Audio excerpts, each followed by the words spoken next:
पूछा है कि जो व्यक्ति ध्यान करता है उसकी ऊर्जा सकारात्मक होती है, लेकिन संसार में जिसके पास जाइए वो नकारात्मक ऊर्जा से भरा है, कोई ध्यान तो करता नहीं।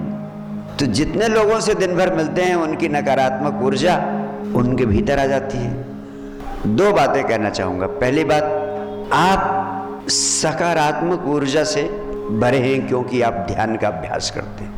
आप दूसरों की नकारात्मक ऊर्जा आपको पकड़ेगी तो कम से कम आपको इतना तो लाभ होगा, जो ध्यान नहीं करते हैं उनके भीतर तो नकारात्मक ऊर्जा भरी हुई है और दूसरों से मिलते भी तो उनकी भी नकारात्मक ऊर्जाएं उनको मिलती हैं, तो उनके ऊपर तो नकारात्मक ऊर्जाओं का ढेर इकट्ठा हो जाता है।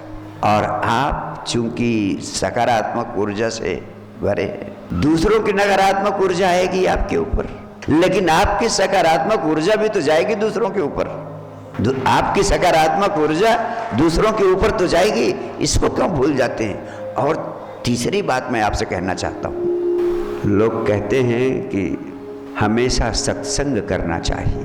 कई लोग मुझसे मिलते हैं, कहते हैं गुरुदेव मेरा भाई मेरा बेटा दुष्टों की संगत में पड़ गया है। बहुत कोशिश करता हूँ कि अच्छे लोगों के साथ बैठे, अच्छे लोगों के साथ सत्संग करे ताकि ये भी बदल जाए। अब प्रश्न उठता है कि एक दुष्ट व्यक्ति अगर किसी अच्छे भले व्यक्ति के साथ सत्संग को जाएगा, ये भी तो संभावना है कि वो उस अच्छे भले व्यक्ति को भी दुष्ट बना दे। अगर सत्संग का प्रभाव पड़ता है तो ये भी तो हो सकता है कि अच्छा भला संत आदमी वो दुष्ट हो जाए, दुर्जन हो जाए, दुष्टता पे उतर जाए उसके प्रभाव से।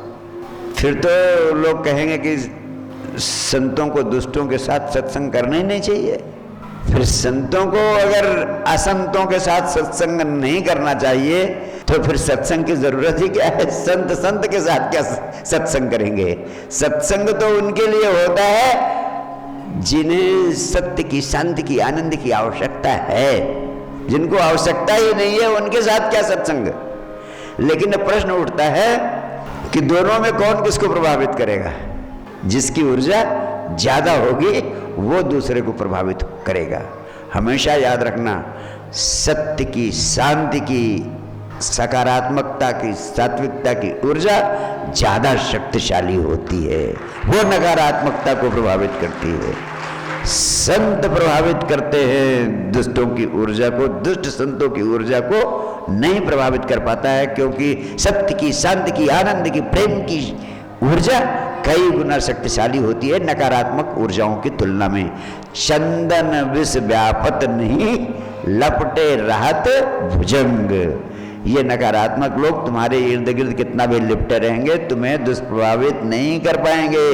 तुम ध्यान को जारी रखो, ध्यान को जारी रखो, ध्यान को जारी रखो। एक बात। दूसरी बात मैं आपसे कहना चाहता हूँ, ये बहुत महत्वपूर्ण और वैज्ञानिक तथ्य है जो इन्होंने कहा कि आप 24 घंटे जिन व्यक्तियों से घिरे हैं उनकी बहुत सारी नकारात्मक ऊर्जा, स्थूलता, विकार आपके ऑरा में आता है और उससे आपको डेली मुक्त हो जाना जरूरी है। इसीलिए संजीवनी क्रिया के साथ जुड़ी हुई एक क्रिया है inner cleansing through thought power.